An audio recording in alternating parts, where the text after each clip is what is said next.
So you finished your project and you're ready to send to a client or upload to Vimeo or YouTube or Facebook or whatever you want to do. You're ready to export and you hit Command M, right? Or however you want to export to get to this window, and OMG, there's a lot of different settings you can choose here, right? And so today I'm going to talk about what you need to know. And this is not a history lesson. There's plenty of information out there that gives you every single detail you'd ever want or need. That's not what we're doing today. And in fact, I actually just want to cut to the chase and kind of start with the ending, which is Premiere Pro's presets are very good, especially on the H.264 level. In the MP4 format. You know, all of these are really good. Now we're going to get to those in just a second. And I am going to walk you through and try to explain what at least the important to me, what settings are. And so first, when we look at this screen here, I pretty much am always making sure that I'm looking at the output here versus source. This is going to show me, you know, this is what we're going to see after the render. The scale to fit and scale to fill, stretch to fill, I never would recommend stretch to fill. I mean, I guess a rare instance where you would want to do that. Scale to fill, that's a setting you would use if you are taking maybe a 16:9 sequence like this and then trying to render out, you know, a different size. So I generally recommend, hey, if you're going to render out maybe a 1:1 square, like have your sequence settings at a 1:1 square. Don't try to make those kind of adjustments here.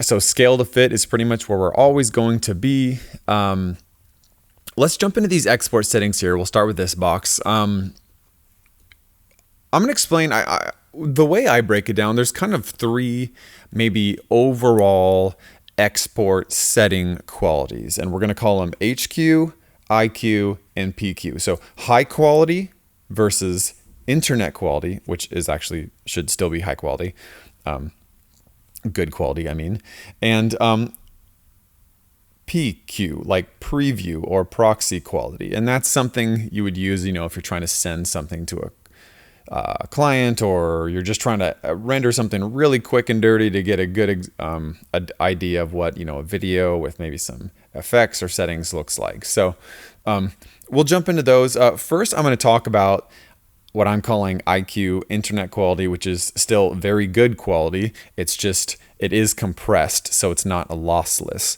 So under the H.264, this is really where you want to be when you're talking about uploading to, you know, Vimeo and YouTube and really any social media platform, any video sharing platform. This is where you want to be.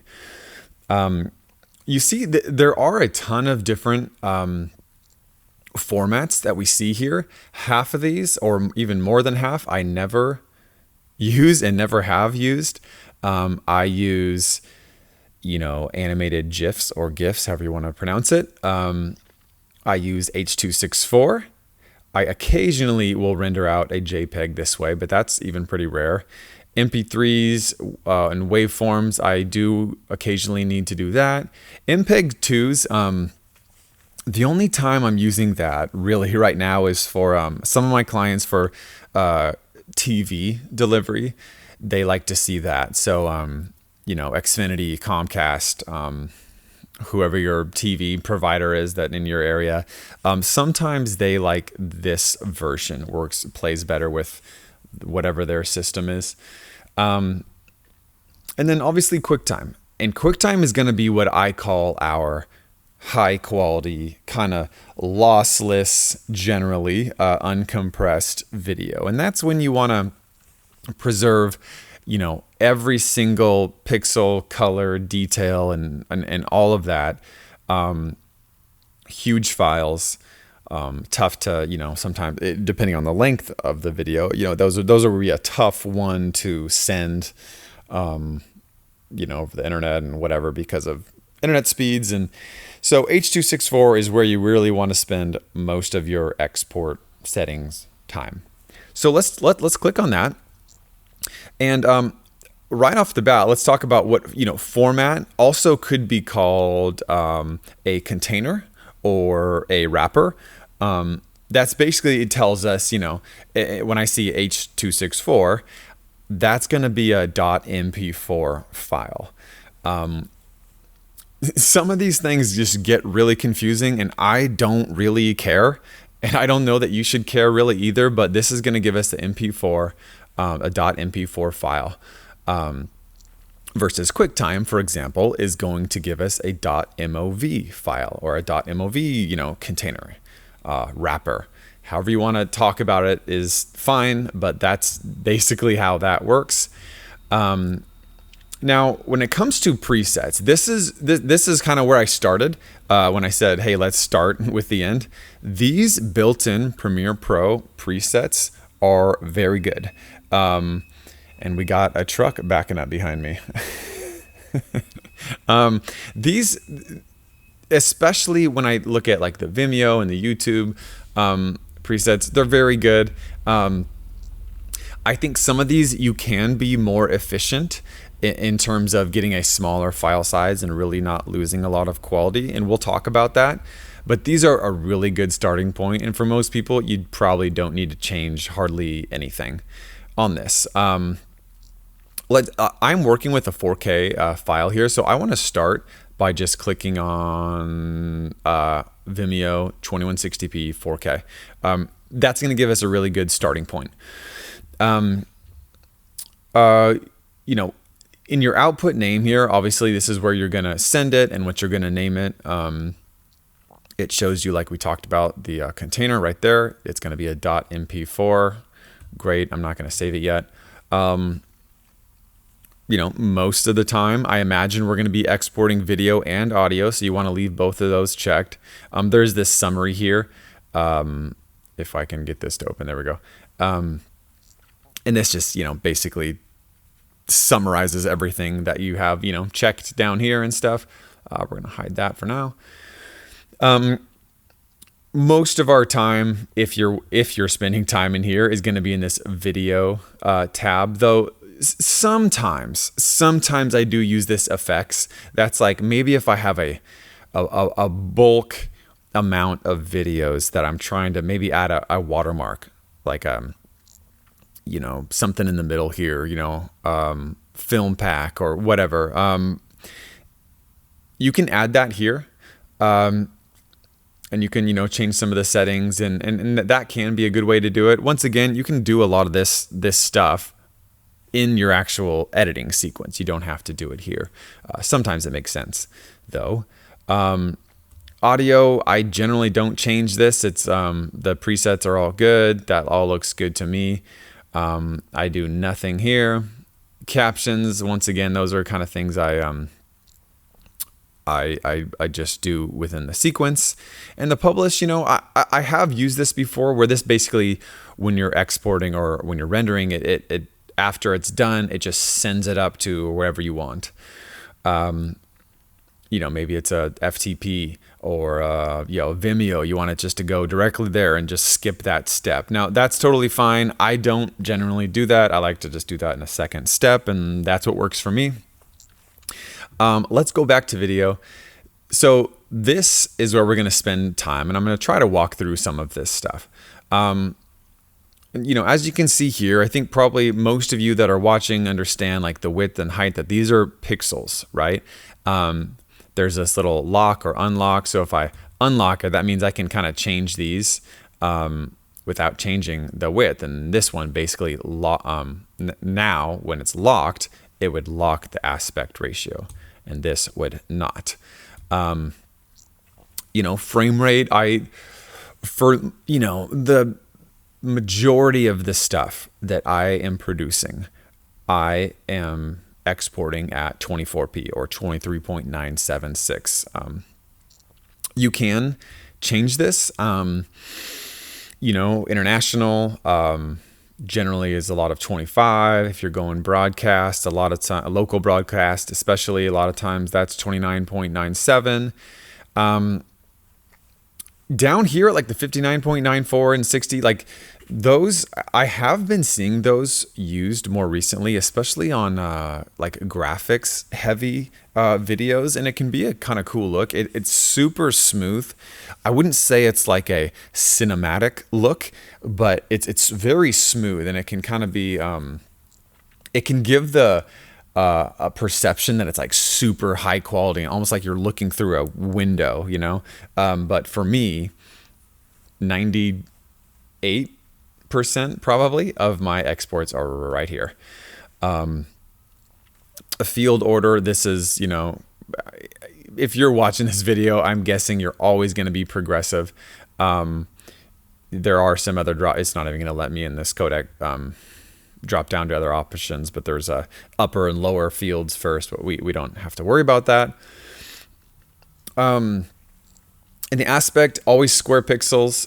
Pretty much you should always use that. Some of the older cameras do some weird things with the pixels that I'm not going to totally try to explain right now because I don't think I do a good job. But when I started making videos back like 12 years ago, sometimes I would have to use these, but that's a thing of the past. If you are shooting anamorphic, sometimes it's nice to use this anamorphic setting. This will, you know, de-squeeze an anamorphic shot if it hasn't already been done in camera. So that is an option there. But most of the time you're going to be at square pixels. Yeah, you know, render at maximum depth. That just gives, you know, I guess a little bit extra quality. You know, anytime you check something like that, you're going to expect maybe a little bump in quality, but then also maybe a little bump up in file size or a bump up in rendering time. So, you know, sometimes I check that, sometimes I don't. I actually pretty much never notice a difference. So between checking that and not checking that.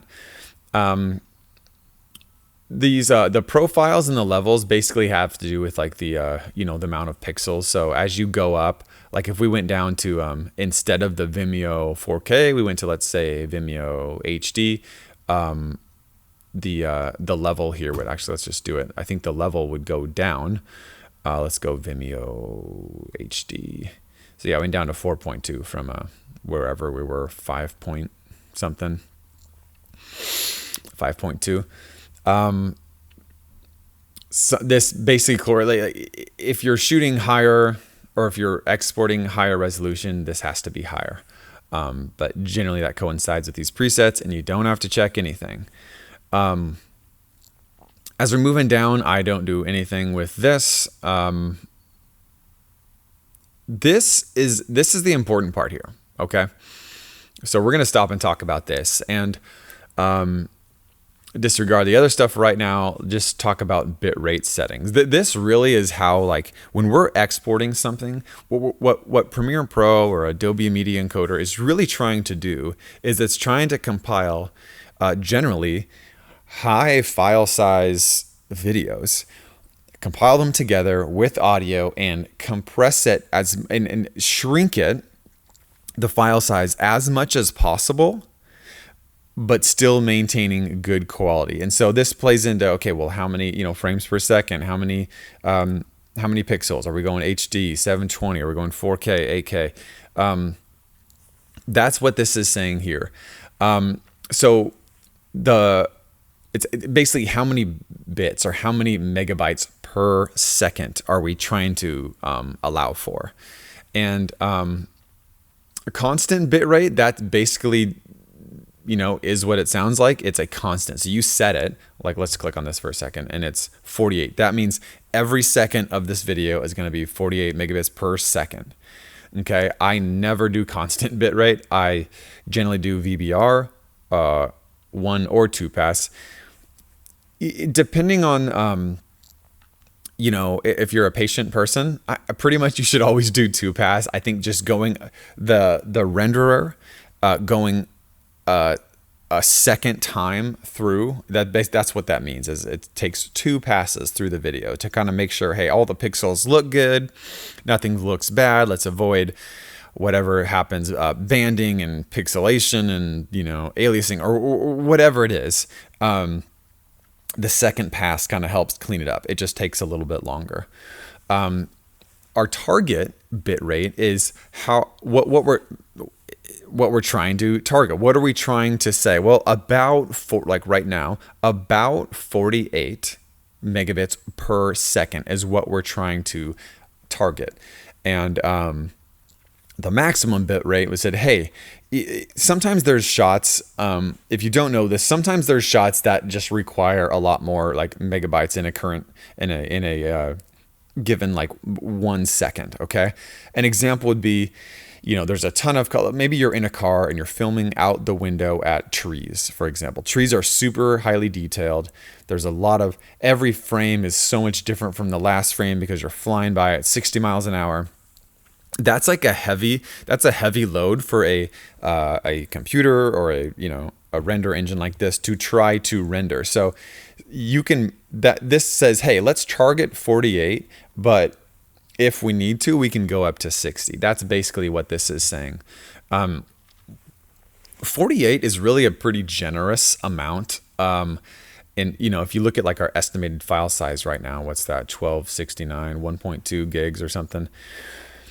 Really, this could be half and you probably wouldn't notice a difference.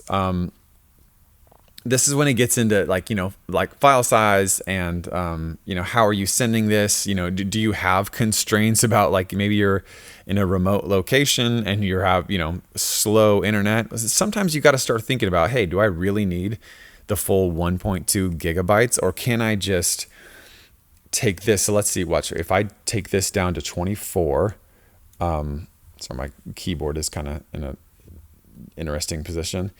It basically cut it in half because we took our target from 48 megabits per second to 24. So our total file size went down by 50%. So really, I feel like you can even go lower than that. I don't have a specific parameter. It really depends on your dimensions and pixel size. But I think at 4K, like going down to 20 is totally fine. And then once you go below there, you can try, but depending on the video and what you got going on, you might begin to see some artifacts and some quality degrading. So keep your eyes open on that. 2-pass is what I recommend. I do not change these things because I don't do that. Use maximum render quality.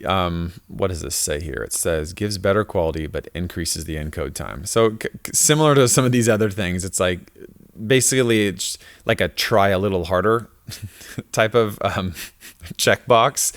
And it'll take a little longer and might give you a little better results. Sometimes I use that when I'm really trying to make sure that something's top quality, especially if I'm lowering the target bit rate, then I'll use that. If you use proxies, which I will talk about in a different video, and I'll have that link in the description, you can render out just the proxy version here. This is when I talked earlier about HQ versus IQ versus PQ. This is that like preview quality or proxy quality, and you can see there's actually those two words right here. That'll just be a lower quality render, but it will be fast. And so that's something to consider.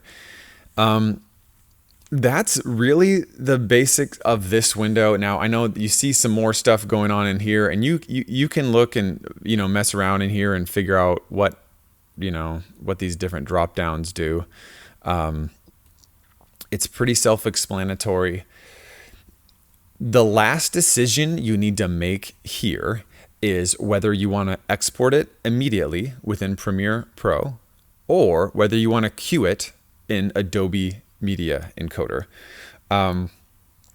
If I have, let's say, a project open and maybe there's a number of sequences or maybe there's a few different versions I'm needing to render and they're kind of long, and I know that if it's kind of a heavy render, it kind of can bog down computers, especially if you have, a slower or older or not as souped up computer. So queuing it, basically saying, hey, save this and work on it later, work on the render later, that can be a really good way to go. And it just opens up Media Encoder. Okay, I have some other things in here that are saved from last time, but we can get rid of that. this can be a really good way to do that. I use this pretty frequently, especially, let's say you're at the end of the day, you have a few things you need to render. Saving them in the queue or in Adobe Media Encoder can be a pretty good way to do that. Yep, I'm good to remove that. And sometimes, here, there's a ton you can do here. Like if you're wanting, let's say, well, yeah, I need a 4K, but I also want a 1080 version, and I also want a, 720 version too. Well, you can like just copy and paste right in here. Nope. By hitting duplicate. And let's duplicate it again, and then we're actually I'm gonna go in and change. So so that first one was what we said, the Vimeo 4K preset with, I guess I did a few modifications. We can go in again and be like, hey, on this one, let's rename it to, whatever you want right there. And the preset, let's change this, and instead of the Vimeo 4K, I actually just want to have a YouTube HD version. Okay, so that one's changed. And then you say on the last one, actually I want to have a like uncompressed lossless one. So we would click on this once again, and let's go into QuickTime, and we can talk about QuickTime here for a second too. As you can see, this is not looking right now. And by the way, the letterbox on the top and bottom, that is something that I put on. This is anamorphic footage, and I kind of made it fit into a 16:9 timeline. Generally, I like the look of the kind of the black boxes on top and bottom, and so that's going to stay there. When it comes to QuickTime, I would say like kind of the gold standard, or just the standard, I should say, is Apple ProRes 422. Now you can see there's a ton of other options, and there's a lot of different ways you can take it, but this is kind of the main one that's like widely accepted. And if you have video and audio exported, there are less settings here than in like the H.264 MP4 settings we were looking at before, simply because this is more of a lossless, and it's only slightly compressed. In the video codec, there's even more kind of options here. There is kind of this full uncompressed, but those are huge files. For Apple ProRes 422 does a really good job of keeping a lot of quality and not having outrageous file sizes, which you can get sometimes. All these settings are right from what I can tell. If you need to change something, you just click on the box and you can drop down. But we're just going to have it grayed out like that for now. All of this looks good to me. And once again, the only time I use this kind of setting is when I'm trying to maintain like the highest quality possible. And sometimes that means, I've made a video and I don't know all the different render settings I need right now, but I know that I just need the top quality one to start from, kind of to archive, if you will. And this is a good way to do that, is using that QuickTime preset. And so I'm going to leave this as is, and I'm going to say okay, and that takes us back to Encoder. So now I have these three versions here, and this isn't a very long video that I have behind here. So it really wouldn't take very long to render, but let's say it was, instead of 1 minute, it was 1 hour. Well, that could take hours to render, and if I'm trying to work in the background, sometimes that can be a struggle. And so what I do, like I said earlier, is I maybe load some of this up, and then at the end of the day, if you have that luxury of leaving your computer at your place overnight or whatever, you can just click render and walk away. And that's a pretty simple way to do it. So that's pretty much it, guys. When it comes to exporting, at least that's what I know. And this is not necessarily my specialty. Render settings have changed a little bit. Like I said, I mean, certainly they've changed over the past 10 years, but even like 5 years ago, the social media platforms, YouTube, Instagram, especially Facebook, they didn't do a great job of taking like higher, bigger file sizes and compressing them. And so it was really important to like nail these just right, like not too big, not too small. But nowadays, you can kind of feed those platforms a lot of different options and it still looks pretty good. So that is going to be it for now. We didn't run through every single option, like I said, on here on the format. A lot of them are very similar. But yeah, I hope that that's a pretty good overview. And if you think I missed something, let me know. I'm always willing to learn too. So you drop a comment, let me know if you think I'm thinking about something totally wrong. This has worked really well for me over the past decade, kind of having this mindset and this understanding of how the render settings work. Thanks for watching, and we will see you next time.